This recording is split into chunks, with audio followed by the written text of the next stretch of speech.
Well, this morning is hopefully going to be an encouragement to you because I don't know where you are with this whole country gone mad kind of thing that we're living in, but it can get a little scary, can it? I mean, we live in a world that it seems like at every turn we're just not only throwing out the baby with the bathwater, but it's like we're just all of a sudden we've decided that we're not going to think. And what's interesting to me, no matter where you stand on all these different political issues or social things that are happening now, it is very, very, very clear, and it's been this way for years, so it shouldn't surprise us. It's very, very clear that we live in a very post-Christian world. Would you agree with me on that? We live in a world where being Christian is becoming less and less the norm. And I'm not just going to say being Christian is becoming less and less the norm. Having a biblical worldview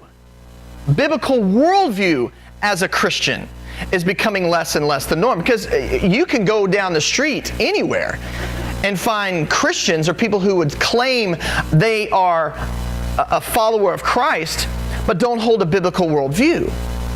And so what we're seeing more and more in our country is this progression away from the Bible, away from the inerrancy of the Bible, away from the Bible being a tether for our world, for America specifically. And so what can happen when this, let me tell you what can happen. When we start to see this, and we start to see it in much more habitual, much more frequency in our world, two things happen to Christians. All right, you ready? And tell me if this hasn't happened to you. You're probably one of these people. All right? This is what Christians do. We get scared. You may not feel scared. You may not feel like, it's not like you see the news and all of a sudden you start to go, no, we're going to die. That's not the kind of fear I'm talking about. There's this inner fear that lays inside of us, like, what are we going to do? We've got to do something, right? What are we going to do? I don't know where you stand on the political scale. If you're a Hillary person, or let me just say this, if you're a Democrat, you may just love Hillary Clinton, but you're probably a little scared at the same time. If you're a Republican, you may just love Trump, but more than likely you're probably scared at the same time, right? Why are you laughing? Here's my point. It seems like every year, even if your candidate that you just love was being voted into office, it seems like every election year, the church all of a sudden starts to shake with fear a little bit. So that's the first thing we do, is we get a little bit internally scared. The second thing we do is we are reactionary. We're reactionary. In other words, something happens, so we jerk the wheel the other way, right? All of a sudden, we see this thing in the road, so we spin the wheel the other way. Why? Well, because we've got to fix this. We've got to stop this. If we just let this go, then man, the world is going to come to an end. Well, that's the fear inside of us, the pressure, but that's not the reality. So the two things that in living in a dark world, in living in a world that has been dark since the fall of man, God's people and the church have always done these two things. We've feared man, and we become reactionary in our fear. And when that happens, the church ceases to do what the church was meant to do. And we're going to talk about that. And so what we have to decide is, where are we going to put our hope? Where are you going to put your hope? You put your hope in Donald Trump? You can put your hope in Hillary Clinton? Is that where we're going to put our hope, in our government? We're going to put our hope in, who's the governor of Texas? Abbott? Is that right? Did I say that right? I knew that. Or a lieutenant, Dan Patrick. See, don't judge me. Are we going to put our hope in these men? Are we going to put our hope in our, how about this? Are you, for you have parents, are you going to put your hope in your The superintendent of your school district? No, we're not. Somebody is. No, I'm just kidding. Somebody knows them personally. You see my point? Man will always let us down, and there's a reason why man will always let us down. Are you going to put your hope in me? Getting mixed signals here. What are y'all doing? No, you're not. Even though I'm the shepherd here, I'm a man. I'm a stupid man. I make mistakes. You put your hope in God as I will put my hope in God. And there's a reason why we live in fear and why we become reactionary. And that's what we're going to look at today. Grab your Bible, open it up, look at Psalm 2. Psalm 2 is what we call a royal psalm. It's also a messianic psalm. Now, the author is David. And David is writing about the world around him. And in the midst of this, he begins to prophesy. And as he prophesies, he explains something to us that if the church would ever adopt as their MO for living in a dark world, we would have it together. If we as individual Christians can adopt this, we'll never have to worry again. We'll never have to fear again. All right? So look at your text. The first thing, we're going to break this into 4 different sections, and I'm going to try to do, what you have on your info sheet is an outline. It is a straight up outline of this text. So I'm going to walk us through it. And the first thing that David does in this is he gives us, he's going to expose the rebellion of the nations. You need to know something about this too. This psalm is the most quoted psalm in the New Testament. It's quoted 18 times. You can spend, me and Charles Borth were talking about this earlier. He's taught this before, and he said it took him 5 one-hour sessions to teach this one psalm if you look at every place in the Bible that it's mentioned and go through it. So it is a very used psalm throughout the New Testament. Look at the first verse. You're going to see here the rebellion of the nations, but more specifically, you're going to see he's going to explain that the nations are in an uproar. Okay, look at the text. Now, verse 1. Why, here's your question, why are the nations in uproar and the peoples devising a vain thing? Now, the word uproar here is the word for commotion. The best thing I could think about is a political picketing rally. You ever, every now and then on YouTube or on Facebook, I'll see somebody will send me a video of people holding picket signs or this commotion outside a city hall, and somebody's making an announcement and there's this commotion of people who disagree. That's the best way to explain what an uproar this is. The nations, this is all non-Jews. This is all non-Hebrew people. So think of David as a Jew. He's writing this psalm to the Jewish nations. He's thinking of all the other nations around him. All the other nations. The Chaldeans, the Assyrians, the Philistines. He's thinking of all the other nations around him that have been raging. Okay? And they're in an uproar. They're in a commotion. Now we're going to see why. The nations despise the rule of God.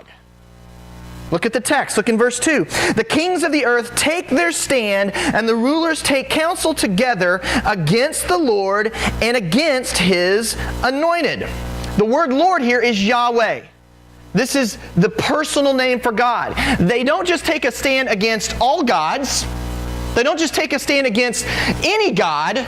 We're not taking a stand against Brahman or against Allah or any other god that we might call God. They take a stand specifically against Yahweh. And who is Yahweh? Thank you. That a boy. Out of the mouth of babes. He is the creator. He's the true God. He's not the man-fictional, made-up version that lets you do, that sets rules for you that you must obey for His love to be bestowed on you, for His grace to be given. He's the creator. Yahweh. They rage against Yahweh, and notice what else? They rage against His anointed. The word here in the Hebrew is Mashiach. You know what Mashiach is? It's Messiah. That's the Hebrew word. We translate it into Messiah. The Greek translates it into Christ or Christos. They rage against the anointed. Now you need to understand something. Anyone who was a king, who was anointed by a prophet, was a Messiah. So the Bible, David was a Messiah. Okay, Saul was a Messiah. The Israelite kings who were crowned king by a prophet's hand were all called anointed ones. All right? So what we're going to see here, and I'm going to show this to you hopefully, is that David is talking about himself, but he's also talking about Jesus. Now, have you ever looked in the Old Testament and or had somebody make the argument that Jesus is not in the Old Testament? Yeah, I hear that all the time.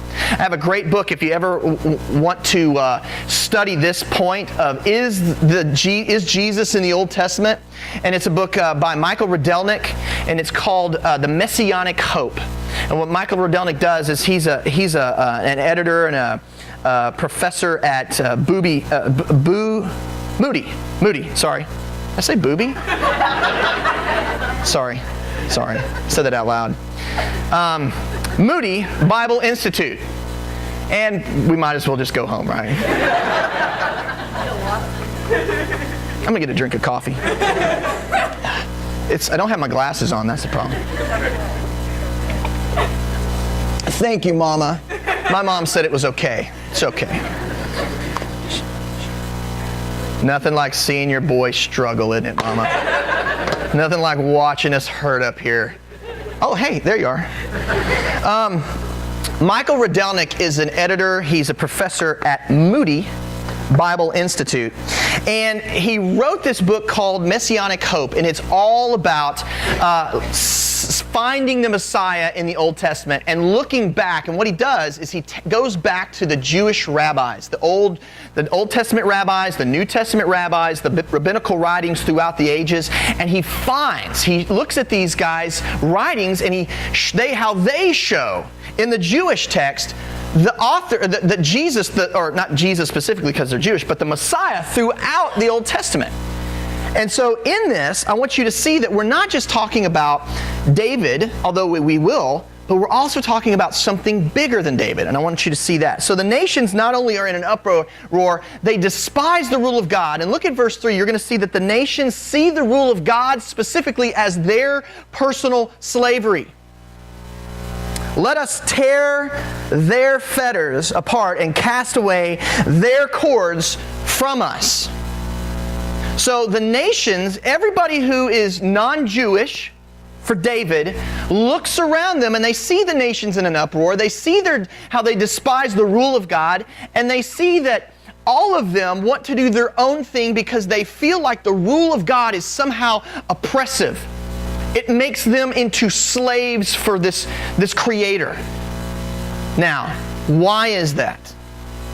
Have you ever thought about why our world, even today, let's translate that to today. Have you ever thought about why our world is so in an uproar, in a commotion all the time whenever the name of Christ is mentioned? Whenever Christians try to do anything that is outside of the church, you have to jump through all the hoops. And have you ever thought about why that is?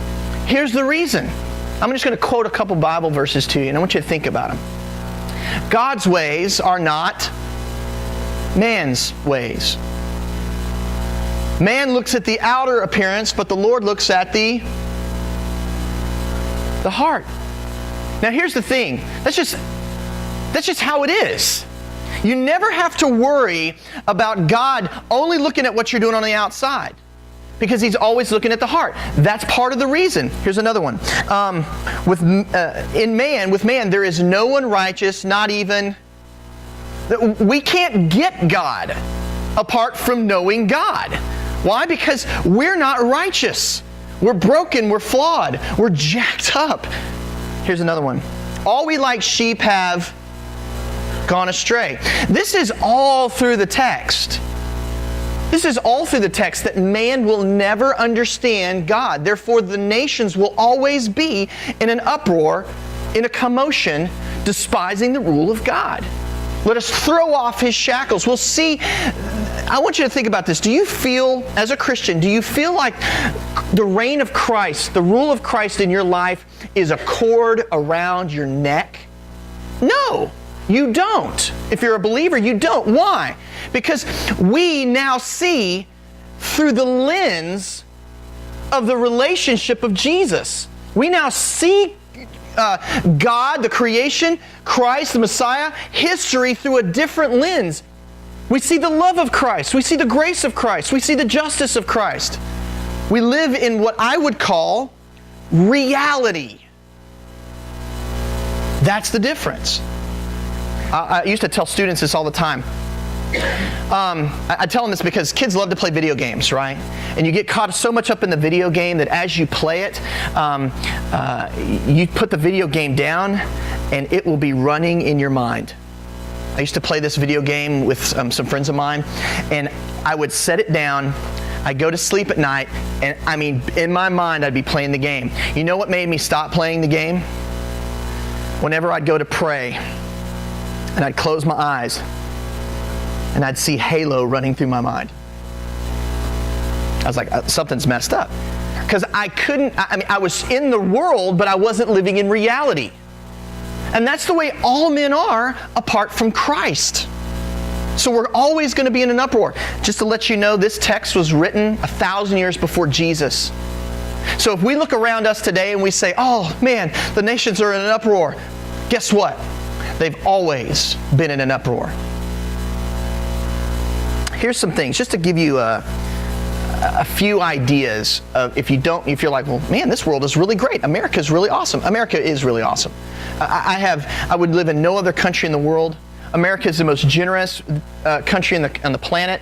America we have done so much to free the slavery, not just physical bonds of slavery, but slavery throughout the world, poverty, governments, oppression, authoritarian rule. I mean, America has really stepped in and done a lot. And even in the midst of all the junk that America does, America's done some great things. But that's not to excuse the fact that America has shaken off the rule of God, because we have. So here's a couple of things. The adoption of atheistic evolution as uncontested fact. That's fact in America. It's taught in schools.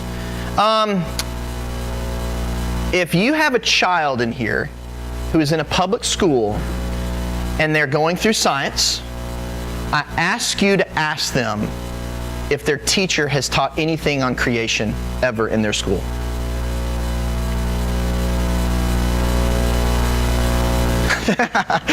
He's like, yes. Dad's like, exactly, you homeschool, right. In public school. It doesn't happen. So here's another one. The legalization of abortion. We've been doing this for years, right? That's not a biblical thing. Here's another one. Legalization of gay marriage. Do you remember when last year the country, the government legalized gay marriage, and what did we do? Everybody got scared. And the church jerked the wheel in every post and everything. And what did I say? It's a good thing. And everybody went, what? I'm like, yeah. Not good in the sense of it's not sinful, but now the church is going to have to step up and act like the church. It's going to force us to be the hands and feet of Christ and not be lazy in the area of homosexuality and gay marriage, which we have been for decades. So, here's the next one. The defamation, not only of the legalization of gay marriage, but the defamation of all who hold to a biblical view of marriage. If you hold to a biblical view of marriage and you step out into the world and say something, you will be attacked. And I'm not saying by government, I'm saying we live in a post-Christian world. Here's another one. Making Christian activities illegal in certain venues. Take prayer in school. Here's another one. Christians are being labeled as bigots for holding to biblical truth. We live in a world that forces Christian business owners to go against their beliefs, specifically in the mandated abortion drugs, performing certain services contrary to their beliefs. We live in a world that forces you to do that, or go to jail, or pay fines. We don't live in a Christian world. We live in the nations. Do you see that? We aren't God's chosen people because we're American. America is the nations. I can't tell you how many people have studied eschatology and think that because we're America and because we were started or founded on some form of Judeo-Christian ethics and views, that America will somehow be saved from the wrath of God that is seen in the book of Revelation as being on the nations. Do you know the book of Revelation, the theme of the book is the restoration of Israel and the wrath on the nations? We are the nations. Hi, that's us. This is the rebellion of our world. Now granted, we're the church. We love Jesus, so it's a little different. But you and I are Gentiles, and you and I live in a Gentile world. We should never expect that, do not expect, if you vote for a conservative candidate, that all of a sudden that man is a Christian and that man is now going to instill Christian things and do Christian stuff. That's never, ever happened. That's never going to happen because we live in the nations. Now don't get me wrong, there might be a candidate that comes in there that is a Christian and who does Christian things, but don't ever, just like you wouldn't put your faith that I'm the guy that's going to all of a sudden lead us into some prosperous, I'm going to usher in the kingdom of God somehow. Trust me, I'm not. You know what I see when I read the book? I see the church failing as the Jews failed, as the kings of Israel failed. The church fails. I was talking to some of my friends about this. Right when I figured this out years ago, I went to a pastor who was mentoring me and I said, hang on, man. As I'm studying this, we don't win. He's like, you're right, we don't win. I'm like, we messed this thing up. He's like, we already have. I'm like, well, how does this get fixed? He goes, think about it. I go, Jesus? He's like, Jesus. Do you know that the Jews, back up. God dealt with man in such a way after the garden that he put it back on man's conscience to rule himself, right? Did man do very well with that? He did not. Then he put it onto man to be ruled by government. Did man do very well with that? He did not. Then he put it on them, he gave them patriarchs. He gave them men to follow after. How did they do with that? They did not do well. After that, he brings about Moses and the law. He gives them a law. That's closer, right? God's word himself. How did the Jews do? They failed. The Jews go, give us a king. We need somebody who will stand and fight our battles for us. God says, no, let me be your king. This is how it's always supposed to have been. I'm your God, I'm your king. Let me be the king. They say, no, give us a king. He says, okay, he's going to enslave you. They said, we don't care. He gives them a king. What did the kings do to Israel? Led them into exile. They get out of exile. They live under the rule of foreign nations. Jesus comes. He says, the kingdom of God is here. It's me. And he ushers in the church age. Where's our king? How's the king doing? King's not here. Now, don't get me wrong, you have the king living in you, but we don't have a physical king. We've got grace, we've got law, but we got nobody who's enforcing it because the church isn't doing it. And it's not going to be till the Messiah steps foot that all of a sudden things are going to be made right.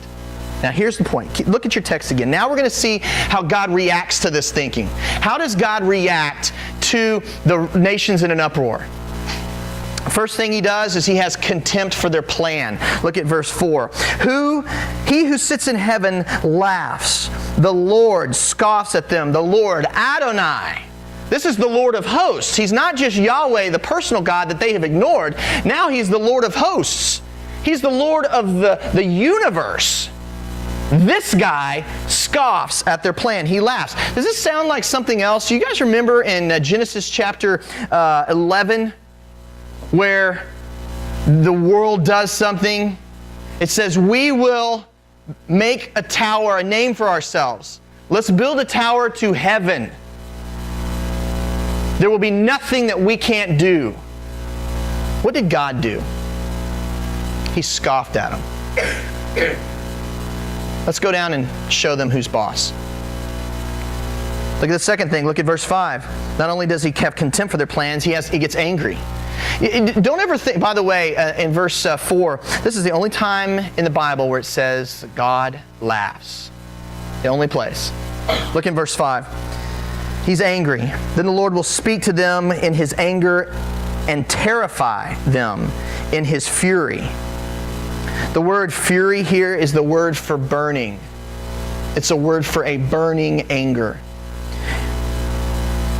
I want you to see that Revelation, the book of Revelation, chapter 4 through chapter 18, gives a very clear description of what this anger looks like. That God's judgment as it will fall on the nations surrounding Israel. So not only is God, His reaction is contempt, His reaction is anger, His reaction is confidence. He has confidence in the man, in the prophecy that he puts forth. And look what he says. He says, but for me, I have installed my king upon Zion. Zion is Jerusalem. 2 Samuel chapter 5, David goes in and conquers the city of Jerusalem. He calls it Zion from the Canaanites. This is Jerusalem. I have installed my man in Jerusalem, my holy mountain. Now here is where we need to see something really neat. This is not just a story about David. This is also a story about the Messiah. Here's where you start to see it, okay? Look at the next verse. He's going to now reveal the Messiah. He's going to reveal Him to us. I will, verse 7, tell of the decree. The decree would be 2 Samuel 7, what we call the Davidic covenant. Okay? He makes a covenant with David. God does. He gives him a decree that you will be my king and your kingdom will last forever. Stop right there. Quick question. Has David's king lasted from the day of David to today? It has not. So from the time of, so I have surely tell of my decree of the Lord. And look what He says. He said to me, you are my son. Now this is a very typical thing. God always had a father-son relationship with His anointed kings. He always said, if you obey me, if you follow me, I will be a father to you. So it's very easy for David to write this about himself. This is what God says about me. I'm the king. You are my son. Today I have begotten you. Now I want you to see something. This is also true not just of David, but it's also true of the Messiah. Now, the word begotten, don't let it confuse you. A lot of this has confused denominations for the years. If you've ever struggled with the Jehovah's Witness, I'm going to say what it is, the Jehovah's Witness cult. All right, if you've ever struggled with that, this is part of their bad theology. The word begotten does not always connotate birth. It doesn't mean that Jesus was born when it says in John 3:16, for God so loved the world that He gave His only begotten Son. It's not connotating birth, okay? What He's giving here, the sonship that we're talking about, isn't a production, it's a sonship of declaration. And God does this with all of the kings. He declares them to be sons. Now I want you to see something. As we pull away with this, I want to show you not only is He speaking of David, but He's speaking of Jesus. Okay, let me show you something. Jesus was called the Son of God. Was He not? Let me show you a couple places, all right? They'll be on the screen. First of all, the first time you see Jesus being declared the Son of God is at His announcement. You see Him being the announcement of His sonship in Luke chapter 1, verse 31 and 32. It says this is the angel Gabriel speaking to Mary. And behold, you will conceive in your womb and bear a son, and you shall call his name Jesus. He will be great and will be called Son of the Most High. And the Lord will give him the throne of his father, David. So notice the decree that was made, the Davidic covenant, that David, I make a covenant with you, your kingdom will last forever. Here it is. The kingdom's already fallen. It fell to the Babylonians. The kingdom is gone. Here we are 400 years later, and Gabriel, the angel, is making an announcement that this Psalm 2 Son of God is going to be a continuation of his father David. He's going to be on the throne. Now let me ask you this. Has Jesus ruled Israel? Did he rule Israel when he was here before? He did not, did he? So this Messiah hasn't fulfilled this prophecy yet, has he? Keep going. I want to show you something else. Not only was the Son, Jesus announced to be the Son, but it was reiterated that he was the Son at his baptism. Luke 3:22 says this, "And the Holy Spirit descended upon Christ in bodily form like a dove, and the voice came out of heaven saying, 'You are my beloved Son. In you I am well pleased.'" So you have an announcement, you have a reiteration, and then Paul explains to it that Jesus was confirmed to be the Son of God at his resurrection from the dead.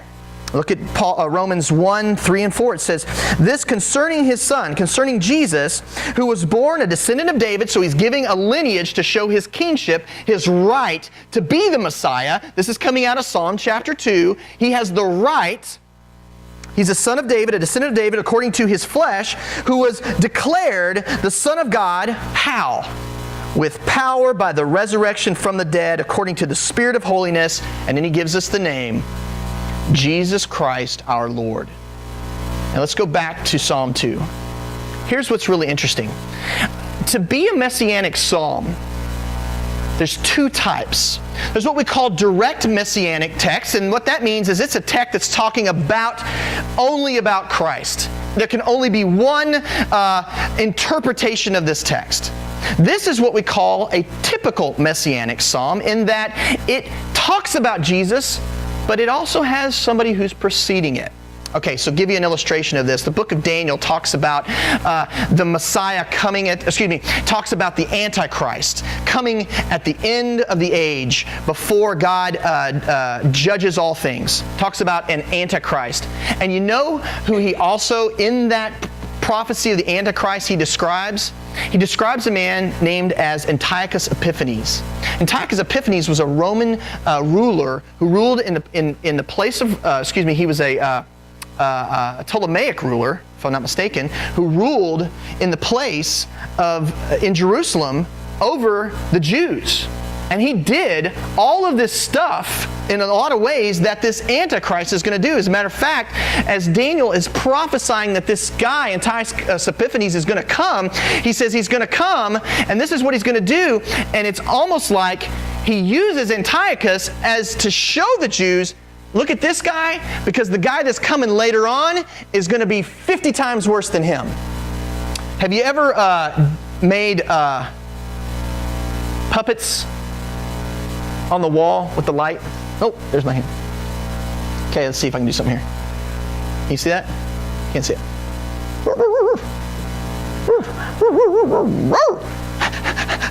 Okay, now notice. Okay, I'm doing something. Here's the thing. Just like my hand in the light, my hand in this light is physically smaller than the shadow it casts on the wall. If I get closer to that light, the shadow gets bigger and bigger and bigger, doesn't it? And a lot of times, prophecy happens that way.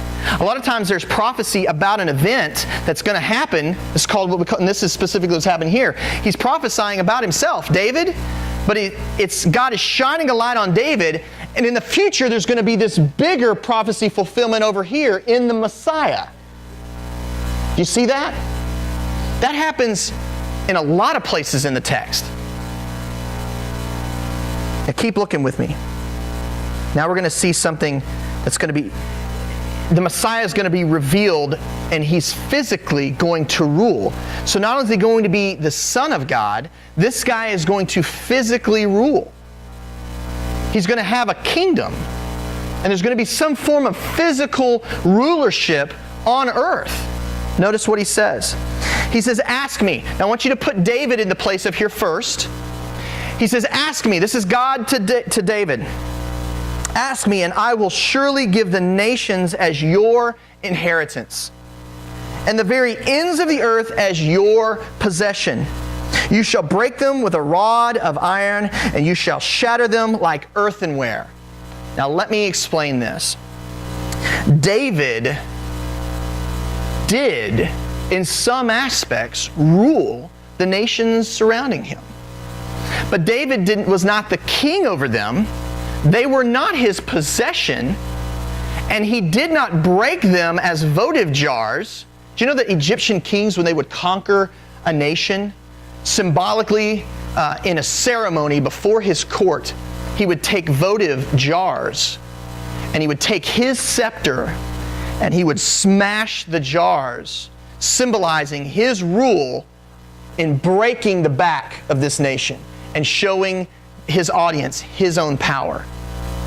Do you know that? And he's using that terminology here, and he says, ask me, David.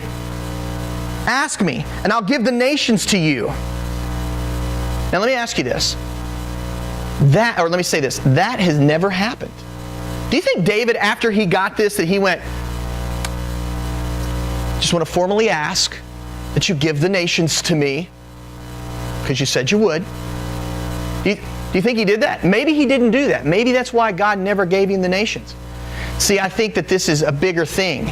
I don't think it's just David we're looking at now. Now we're looking at the Messiah, Jesus, who was announced to be the Son, who was reiterated to be the Son, and who was declared to be the Son through and confirmed through his resurrection from the dead. I think now we're looking at him.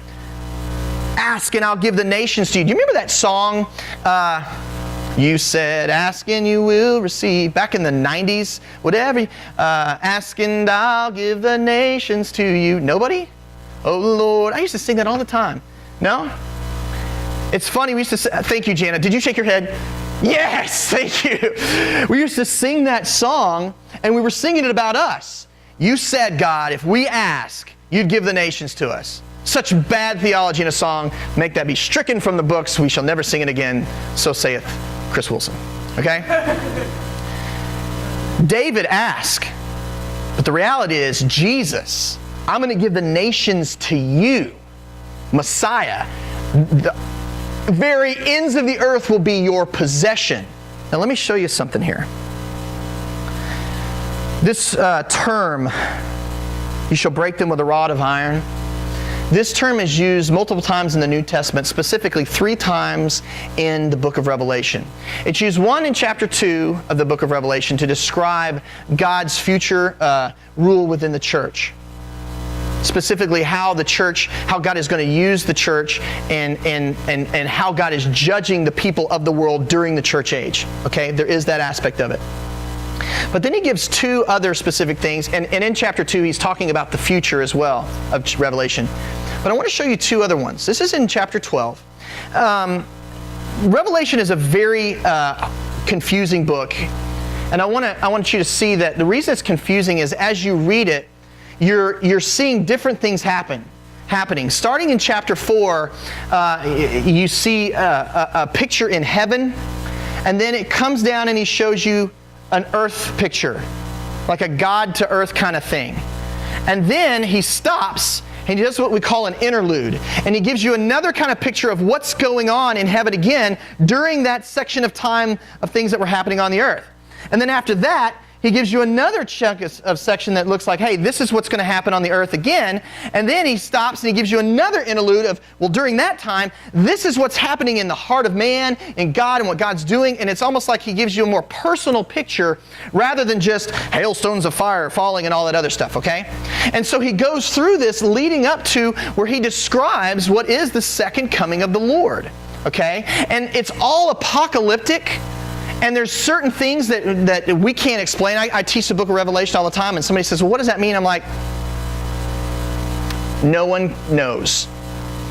And we can suspect or speculate, which gets really dangerous, by the way, theologically, when you start speculating on stuff. It's best just to say, But here's what's really cool. In chapter 12, we get this really great picture, a historical picture of Israel, a believing Israel, okay? An Israel that gives birth to a Messiah, a child. All right? And then you get this historical picture of Satan who, when Christ came, was trying to take the child out. And then you get this beautiful situation where the child gets caught up to God. Satan, he fails. But then he goes after his people, God's people. So I want to read this to you. This is found in 12 verse 5. It says, she, this is the woman, gave birth to a son, a male child. And notice what he says about this male child. This is Jesus. This is the Messiah. He is to rule all the nations with a rod of iron. It doesn't say that he is.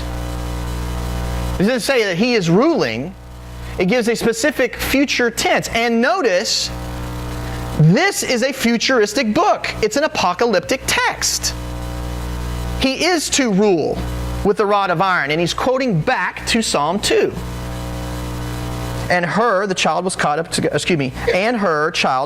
God. Christ was caught up to the Lord. He was harpazo. He was raptura. He was caught up. All right?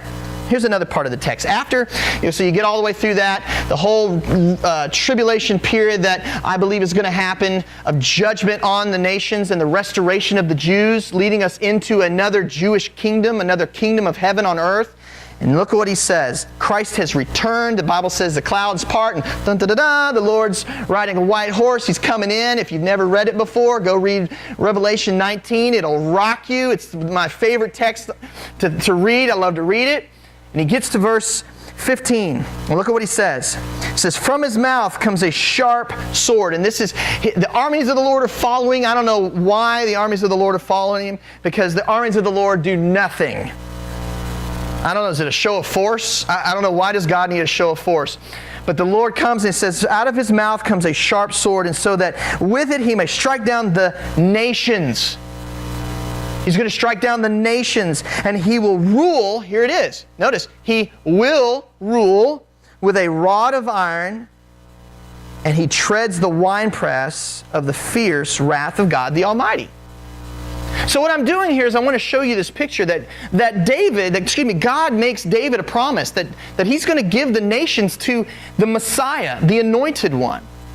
And that David doesn't have to worry about the future because he had such a relationship with God. I'm going to, through you, bring about the peace of mankind. Not through the nations. I'm not going to bring peace through the nations. I'm not going to bring peace through government. I'm going to bring peace through the Messiah, Mashiach, your descendant, who will be my son. And he will rule the nations with a rod of iron. He's going to take care of this. So, let me give you some recommendations. Because this is the recommendations of God. You with me now? You with me now? This is our future. You don't have to be scared if Donald Trump gets elected. You don't have to be scared if Bernie Sanders gets elected. How much time do I got? Everybody's scared that Bernie Sanders is a socialist and he's going to get elected, and all of a sudden America is going to become a socialist country. Can I just share something with you? Socialism on a scale, like you've got democracy, you've got democratic socialism, you have socialism, you have communism, fascism, authoritarianism. I may be wrong. You can flip those around a little bit. Just go on a scale. Authoritarianism. Do you know what the Antichrist's rule is over the entire world? It's authoritarianism. It's not socialism. Socialism is a cakewalk compared to what this guy's going to do. You see my point? And where are we? Man, we're good old Republic of the US of A. Hallelujah. We're down here, right? How far do we have to get in our world before America is going to be authoritarian? Or in a place where we would accept an authoritarian? You see how far we've got to go? If the Antichrist showed up today, do you know what we'd do? And trust me, he could. But you know what we'd do? We'd all grab our guns. Come to Texas, baby. That's what we would do, right? There's no way. You see my point? Don't be scared of Bernie Sanders. The world some point we've got to get to a place where this guy can just walk in and we're going to give it to him. We're going to give him control. The world's going to lay it down at his feet. Yes, you rule us. Just like the Jews, they had God as their ruler going into the land, the promised land. And what did they beg for? Give us a king like the nations. We're going to do it too. We're going to go, give us a king like the nations around us. We want to be like Europe. We want to be like everybody else. Feed us. Give us everything. We don't want to have grit and work for it. Just give it to us. We're going to get there. If not with Bernie, it's going to eventually. That's where I see it going. Trust me, I could be wrong. That was just a little soapbox. Let's go back to the text. Here's my recommendation to us. And it's the recommendation of the Lord. Look at what He says. Verse 10. He says, show discernment. Church. This is beautiful for where we are. Don't be scared. Don't be reactionary. Don't see something and jerk the wheel. You know why this hits so home for me? I am reactionary. It's built into my personality. A lot of you aren't like that. A lot of you are you respond, you don't react. I react. And it's always been a struggle of mine. And he says, now therefore, O king, show discernment. Sakal, discernment. It means to be prudent, to have circumspection. Circumspection, to have inward thinking, almost like sobriety, to come to a moment of clarity. All right? Using your insight, your wisdom. Have discernment, O church. Me and Jolene were talking about this whole transgendered thing, and I'm going to try to use some PC words because I know there's some kids in here, but we were talking about this whole transgendered issue. Do you boycott Target? Do you not boycott Target? Me and Bear were talking about this. What do we do as a church? Where do we draw the line in the sand? You know where we draw the line in the sand? We draw the line where God draws the line. And you know what God tells us to be? Don't just look for a rule to make that I haven't made. Don't just be reactionary and jerk the wheel. He says, show discernment.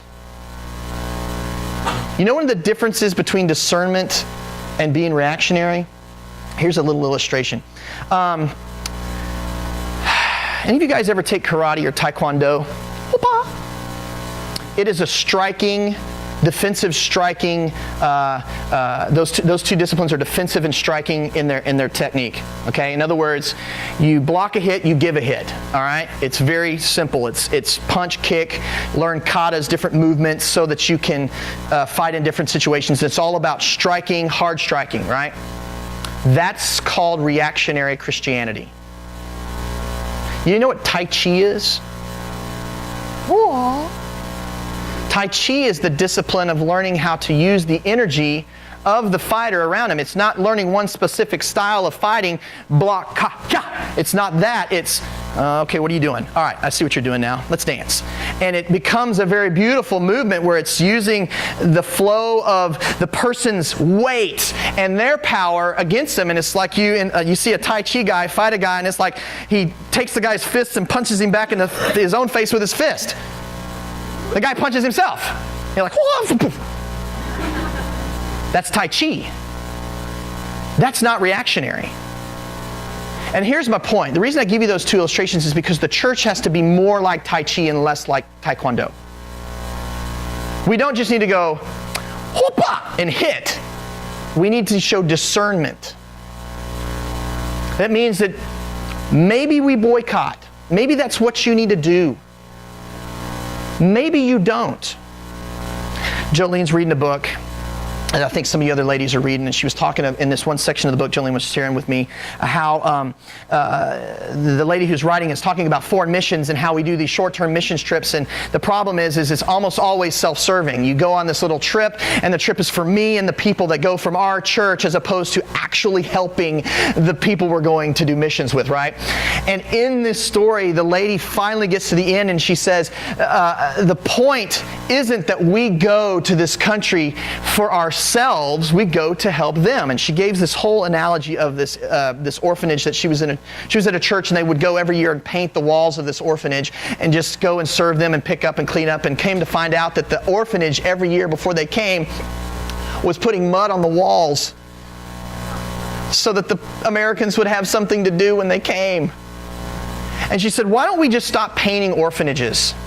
Because it makes us feel better. She said, what if we go to the orphanage director and we said, how can in the next 20 years we empty your orphanage of children? You see my point? Do we boycott Target? Well, maybe. But what if we got to know a transgendered person and shared Christ with them? You see, what if we got involved in ministries that minister to this culture that's broken? This gender dysphoric culture that is now coming out. What if we did that? Instead of just goes, well, I'm not going to shop at your store. What if you go up to, me and Jolene were in Flower Mound and we saw a transgendered man there. We were scared to death.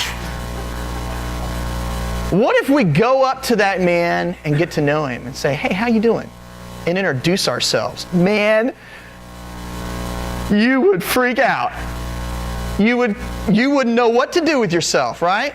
I don't know, Chris. That's some crazy stuff. No, it's showing discernment, right? Keep going with me. He says, show discernment, O king. He says, take warning, O judges of the earth. So the next thing here is to take warning. You got to listen to the warnings of God. Has God been saying this? Yes, He's been saying this. The reality is that God has been shouting. It's like road signs on every single mile marker that says, turn back. The road is out ahead. Turn back, the road is out ahead. You know what we do as the church? Because when we drive down the road and the road we read the sign, but every other mile the road's not out. So we just keep going, ignoring the sign. Well, guess what? At some point the road is out. And that's the way of the culture. We as a church have to have discernment and go to people and say, hey, look, I know that the sign says the road is out, and I know that you haven't seen the road out yet, but trust me, the guy who wrote the sign told me that the road is out. Let me show you a different way. Take warning. Look at verse 11. He says, worship the Lord with reverence and rejoice with trembling. You know what the word reverence is here? It's fear. And it's not the fear of reacting to in a scared way. It's a reverent, holy fear. It's a respect.